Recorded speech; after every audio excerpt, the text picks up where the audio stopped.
बाप्पा, आज तुझं विसर्जन. हे दिवस कसे सरले हे कळलंही नाही रे. सकाळ संध्याकाळ घरोघरी आरतीचा निनाद आता कानात घुमणार नाही. लहान मुलांची प्रसाद वाटायची गडबड आता कुठे दिसणार नाही. आरती झाल्यानंतर अर्धा तास सगळ्यांची छान मैफिल जमायची, ती आता जमणार नाही.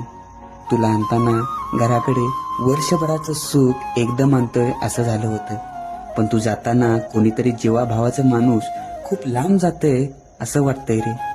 घरातले छोटे मोठे आबालवृद्ध तुझ्या जाण्याने दुःखी आहेत रे. पण आता तू जाशील आणि परत पुढच्या वर्षी परत वाजत गाजत आणायची उत्सुकता नव्याने लागून राहील. बाप्पा, तुला जाताना खूप काही मागायचं आहे रे, पण माझं मागणं कधीच न संपणार आहे. काय आणि कसं मागू तुझ्याकडे? त्यापेक्षा एक गोष्ट मागतो. सगळ्या गोष्टी मिळवण्यासाठी जो संयम लागतो तो संयम मला दे.